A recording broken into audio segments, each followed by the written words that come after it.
नमस्कार साथियों, मैं योगेश कुमावत मैराथन क्लासेस जयपुर में आपका हार्दिक स्वागत करता हूं। दोस्तों, अपना चल रहा था टॉपिक विश्व भूगोल के अंतर्गत अपन ने महाद्वीपों की बात करी थी। तो अपना एक महाद्वीप हो गया था, कौन सा? एशिया महाद्वीप। एशिया महाद्वीप होने के बाद में आज अपन चर्चा करेंगे दूसरे महाद्वीप की, वो है यूरोप महाद्वीप।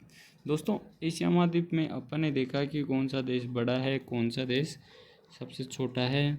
नदियों के बारे में देखा अपन ने, पर्वतों के बारे में देखा, द्वीपीय कंट्रीज के बारे में देखा, और जो पठार वगैरह है उनके बारे में देखा। तो दोस्तों, आशा करता हूँ आपको समझ में आया होगा। इसके बाद में अपन बात करते हैं यूरोप महाद्वीप। देखो दोस्तों, नदियों की बात करने से पहले मैं आपको बताऊं कि अपन को पहले नक्शा ही क्लियर कर देता हूँ मैं आपको। तो दोस्तों अपन बात करें तो ये जो देश है ये पड़ता है, ये पड़ता है आयरलैंड, और ये पड़ता है ब्रिटेन। तो दोस्तों अपन बात करें तो ये जो अपने बीच में जो ये सागर है, इस सागर को कहा जाता है उत्तरी सागर कहा जाता है। इसको उत्तरी सागर कहा जाता है। और ये जो सागर है ये कहलाता है बाल्टिक सागर। यह है बाल्टिक सागर कहलाता है। और जो उत्तरी सागर को और बाल्टिक सागर को जो नहर मिलाती है उसको कहते हैं कील नहर। यानी कि उत्तरी सागर एवं बाल्टिक सागर को जोड़ने वाली नहर कौन सी कहलाती है? कील नहर। उसके बाद अपन बात करें तो दोस्तों यहाँ देखेंगे अपन थोड़ा सा नीचे देखने के बाद में यहाँ अपन देखेंगे तो ये कह रहा था स्पेन। जो अफ्रीका महाद्वीप से जो हवाएं चल के आती हैं वहाँ यह भूमध्य सागर होने के इसके ऊपर से गुजरती हैं एवं गुजरने के कारण स्पेन में आकर वर्षा करती है। और वर्षा करने के कारण यहाँ की जो पवन चलती है उसको बोलते हैं लेवेज। यहाँ की पवनों को लेवेज कहा जाता है। और इसके बगल में ही पड़ता है वह इटली है। और दोस्तों इटली को यूरोप का भारत कहते हैं। इटली को यूरोप का भारत कहते हैं। इसके बाद अपन बात करें तो यहाँ पड़ता है इंग्लिश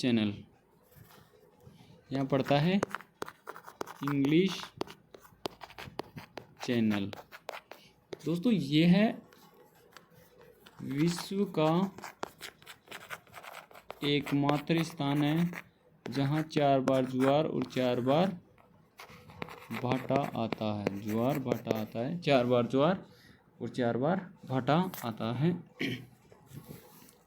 इसके बाद अपन बात करें तो दोस्तों ये जो ऊपर वाला क्षेत्र है ये कहलाता है नॉर्वे। ये वाला क्षेत्र कहलाता है स्वीडन। जो ये क्षेत्र है इसको बोलते हैं स्कैंडिनेविया प्रदेश बोलते हैं, जिसमें नॉर्वे एवं स्वीडन आते हैं। और यहाँ एक बाल्टिक सागर के बगल में देश पड़ता है, वह है स्वीडन पड़ता है। तो स्वीडन के पास में जो कंट्री है उनको तो कहते हैं, यानी कि नॉर्वे और स्वीडन के आसपास में जो कंट्रीज़ हैं उनको तो बोलते हैं स्कैंडिनेविया। और यहाँ पे पड़ता है डेनमार्क पड़ता है यहाँ पे। तो डेनमार्क इसको बोलते हैं। ये तो गए स्कैंडिनेविया। और ये बोलते हैं जटलैंड प्रदेश। तो जटलैंड को स्कैंडिनेविया प्रदेश प्रांत से अलग करने वाली नहर कौन सी है? वह है कील नहर। जो दोस्तों ये क्लियर हो गया, उत्तरी सागर को बाल्टिक सागर से जोड़ने वाली नहर कील नहर एवं स्कैंडिनेविया प्रांत को जटलैंड महाद्वीप से अलग करती है। इसके बाद अपन बात करें जो डेनमार्क की राजधानी है, जो ये डेनमार्क मैंने बताया, ये डेनमार्क की राजधानी है कोपेनहेगस। कोपेनहेगस इसको बोलते हैं बाल्टिक सागर की कुंजी। कोपेनहेगस को बाल्टिक सागर की कुंजी कहा जाता है। इसके बाद अपन बात करें तो यूरोप महाद्वीप को प्रायद्वीपीय महाद्वीप भी कहा जाता है। इसको प्रायद्वीपीय या प्रायद्वीप भी कहा जाता है। दोस्तों प्रायद्वीपीय देश की बात करें, प्रायद्वीपीय देश की बात करें तो वह हो जाता है भारत। और महाद्वीपों को महाद्वीप की बात करें, ये क्वेश्चन मोस्ट इम्पोर्टेंट है। महाद्वीपों का महाद्वीप एशिया महाद्वीप। इसके बाद द्वीपीय महाद्वीप की बात करें, द्वीपीय महाद्वीप तो दोस्तों आइडिया लगाओ, मैंने आपको बताया था पहले भी। द्वीपीय महाद्वीप कौन सा कहलाता है, तो ये ऑस्ट्रेलिया महाद्वीप द्वीपीय महाद्वीप कहलाता है। इसके बाद अपन बात करें, अपनी बात चल रही थी डेनमार्क की। डेनमार्क की राजधानी है कोपेनहेगस, इसको बाल्टिक सागर की कुंजी कहा जाता है। इसके बाद अपन बात करें जो इंग्लिश चैनल है, इंग्लिश चैनल को ले लेते हैं पहले।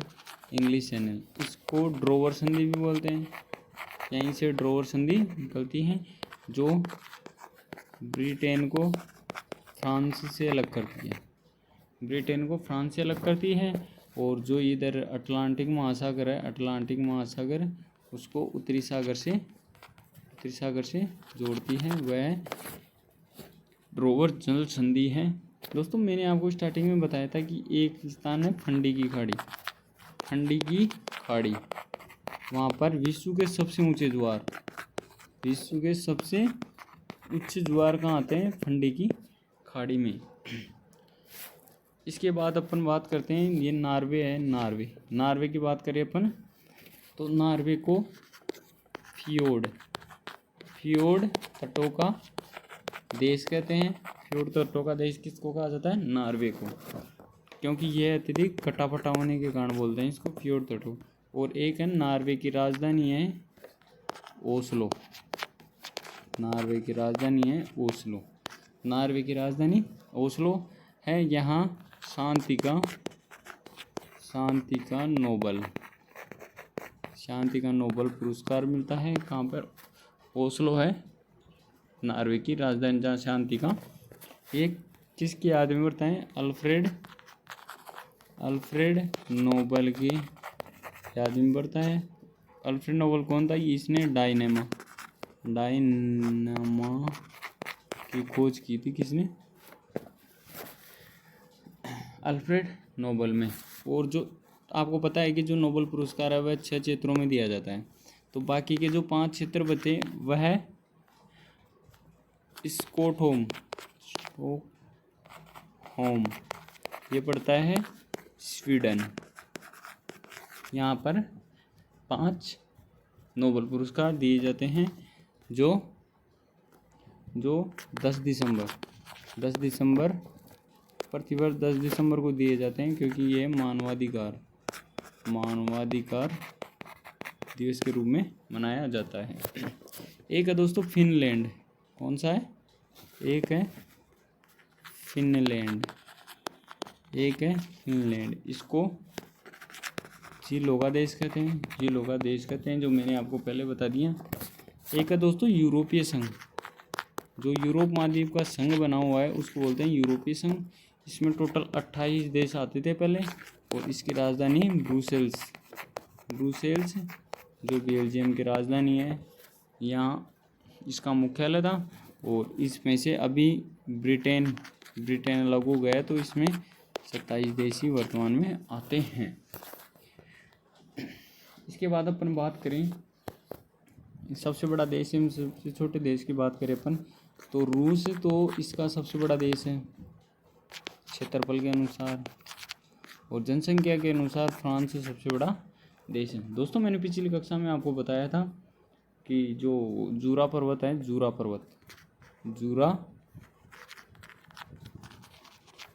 पर्वत, यह है फ्रांस एवं स्विट्जरलैंड के मध्य स्थित है। और फ्रांस की राजधानी क्या है?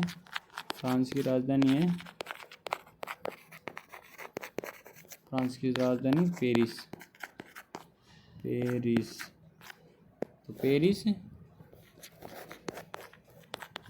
यह सीन नदी के किनारे स्थित है फ्रांस की राजधानी पेरिस। और अपन बात करें स्विट्जरलैंड की बात करें तो इसे यूरोप का खेल का मैदान कहते हैं। इसको यूरोप का खेल का मैदान। भारत का स्विट्जरलैंड किसको कहते हैं? तो यह कश्मीर को बोलते हैं। इसके बाद अपन बात करें तो दोस्तों एक है अपनी उत्तरी ध्रुव में एक प्रयोगशाला भारत के द्वारा निर्मित की गई थी 2012 में। तो उत्तरी ध्रुव में जिसे आर्कटिक सागर भी कहा जाता है, वहाँ पे अपनी एक प्रयोगशाला विकसित की, उसको बोलते हैं हिमाद्री, जो 2012 में स्थापित की गई थी, जो नॉर्वे देश के आसपास ही पड़ती है। इसके बाद अपन बात करें तो जो आल्प्स पर्वत है, आल्प्स पर्वत वह फ्रांस एवं जर्मनी के मध्य सीमा बनाता है। फ्रांस एवं जर्मनी के मध्य सीमा बनाता है आल्प्स पर्वत। फ्रांस एवं जर्मनी के बीच में ये हो गया फ्रांस, ये हो गया जर्मनी। तो इनके बीच में सीमा कौन सा पर्वत बनाता है? तो यह है आल्प्स पर्वत। इसके बाद अपन बात करें, एक नदी आती है यहाँ पे, राइन नदी। एक नदी है यूरोप की, जिसको बोलते हैं राइन नदी। इसका एक तो अन्य नाम है कोयला नदी। अन्य नाम क्या है इसका? कोयला नदी। यह फ्रांस से निकलती है एवं जर्मनी से होते हुए उत्तरी सागर में जाकर गिरती है। इसकी बात करें तो यह है विश्व की सबसे व्यस्ततम नदी है। तो विश्व की सबसे व्यस्त नदी कौन सी है? राइन नदी विश्व की सबसे व्यस्त नदी में आती है। इसके बाद अपन बात करें तो एक मैंने फॉरेस्ट बताया था, ब्लैक फॉरेस्ट की बात कर लेते हैं फिर से। ब्लैक फॉरेस्ट यह जर्मनी में स्थित है। यहाँ से एक नदी निकलती है, डेन्यूब नदी कहाँ से निकलती है? यह निकलती है ब्लैक फॉरेस्ट पर्वत से, और यह काला सागर में जाकर गिरती है। जो ये काला सागर है, यहाँ जाकर ये गिरती है डेन्यूब नदी, जो इसमें दर्शा रखा है। एक है नीपर नदी, ये भी काला सागर में गिरती है। और जो वोल्गा नदी है, जो यूरोप महाद्वीप की सबसे बड़ी नदी है, वह कैस्पियन सागर में जाकर गिरती है। और एक है दोस्तों पो नदी, यह इटली की गंगा कहते हैं इसको। इटली की गंगा किसको कहा जाता है? पो नदी को। इसके बाद अपन बात करें तो यहाँ विश्व का सबसे छोटा देश भी इसी माध्यम में पड़ता है, वह है वेटिकन सिटी, जिसे पोप का शहर भी कहा जाता है, जिसे पोप का शहर भी कहते हैं। एक है दोस्तों वोल्गा नदी, जो मैंने अभी आपको बताई थी। यह मॉस्को शहर से उत्तर दिशा की ओर निकलती है और कैस्पियन सागर में जाके गिरती है। ये दे रखा है, ये रहा, यहाँ मॉस्को है, इसके उत्तर से निकल रही है ये। और एक है डोन नदी, तो ये मॉस्को शहर के दक्षिण से निकलती है। एक और है दोस्तों, एक है पोल्डर भूमि का देश, पोल्डर भूमि का देश किसको कहा जाता है, तो अपन देखेंगे जो नीदरलैंड है, नीदरलैंड को पोल्डर भूमि का देश भी कहा जाता है। ये थी अपनी जनरल डिटेल। इसके बाद अपन बात करें जो इसमें अपने नोट्सों में दे रखी है, उसके अंतर्गत अपन देखेंगे प्रमुख नदियाँ। तो ये है वोल्गा नदी। वोल्गा नदी यह यूरोप महाद्वीप की सबसे लंबी नदी है, जो वल्दाई की पहाड़ी से निकलकर यह कैस्पियन सागर में गिरती है। जो मैंने आपको बताया कि यह मास्को शहर के नॉर्थ में से निकलती है, वल्दाई की पहाड़ियों से। इसके बाद अपन बात करें डेन्यूब नदी। यह यूरोप महाद्वीप की दूसरी सबसे बड़ी नदी है, जो जर्मनी के ब्लैक फॉरेस्ट से निकलती है। यह काले सागर में जाकर गिरती है। इसको कोयला नदी भी कहते हैं। इसके बाद अपन बात करें तो नीपर नदी रूस की महत्वपूर्ण नदी है, जो बहते हुए काले सागर में गिरती है। इसके बाद अपन बात करें राइन नदी सॉरी दोस्तों, राइन नदी की बात करें तो ये नदी यूरोप की सबसे व्यस्तम आंतरिक जल परिवहन की सबसे बड़ी नदी है, यानी सबसे व्यस्तम नदी है। इस नदी पर यूरोप का सबसे व्यस्तम बंदरगाह, इस नदी पर यूरोप का सबसे व्यस्तम बंदरगाह कौन सा है, रोटरडम बंदरगाह स्थित है। इस नदी को यूरोप व्यापार की जीवन रेखा कहा जाता है। इस नदी को, राइन नदी को, यानी कि जो यूरोप महाद्वीप का जो जलीय क्षेत्र से जो व्यापार होता है उसका लगभग 90% भाग राइन नदी से ही होता है। इसके बाद अपन बात करें, यह नदी आल्प्स पर्वत पर रिफ्ट यानी कि भ्रंश घाटी से निकलती है और बहती हुई उत्तरी सागर में जाकर मिल जाती है। इसको कोयला नदी भी कहा जाता है। इसके बाद अपन बात करें पो नदी। पो नदी मैंने अभी आपको बताई, इसको इटली की गंगा कहा जाता है, इटली से इसका उद्गम होता है। ये डोन नदी अभी मैंने आपको बताई, जो रशिया के मास्को शहर है उसके दक्षिणी पश्चिम भाग से निकलती है और एजो सागर में जाकर गिर जाती है। इसके बाद में टाइबर नदी इटली में बहने वाली प्रमुख नदी है। इस नदी के किनारे इटली का शहर रोम। तो दोस्तों एक तो है सीन नदी।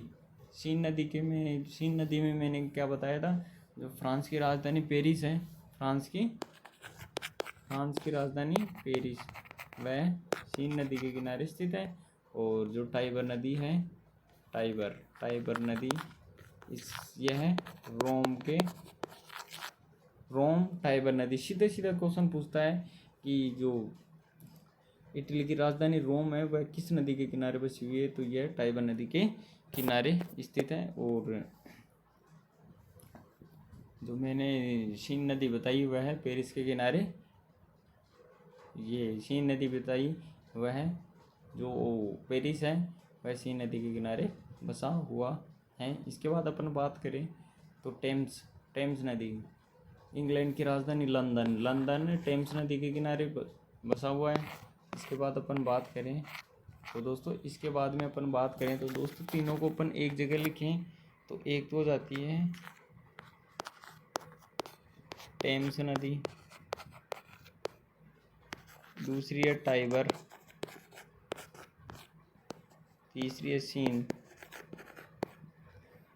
नदी पेरिस सीन नदी के किनारे, टाइबर है रोम नदी के, जो रोम है वो टाइबर नदी के किनारे, और जो लंदन है वह टेम्स नदी के किनारे बसा हुआ है। तो दोस्तों ये थी आज की अपनी एक छोटी सी क्लास। इसमें यूरोप महाद्वीप में इससे ज़्यादा और क्वेश्चन कहीं से भी नहीं पूछता है। इसके बाद में अपन अगले महाद्वीप में चलेंगे, तो अपना महाद्वीप चलेगा अगला अफ्रीका महाद्वीप। अफ्रीका महाद्वीप थोड़ा लंबा पड़ेगा, हो सके तो इसका एक ही वीडियो में मैं आपको बताने की कोशिश करूँगा। तो दोस्तों यूरोप महाद्वीप छोटा महाद्वीप है, इस कारण इसकी एक छोटी सी क्लास हुई है, उसके अंतर्गत मैंने पूरी चीज़ें डिटेल से बता दी हैं। और अगर फिर भी कोई आपको दिक्कत आए तो आप एक बार कमेंट ज़रूर करना। कमेंट करने के साथ ही आप चैनल पर नए हो तो सब्सक्राइब करना और लाइक करना। धन्यवाद दोस्तों।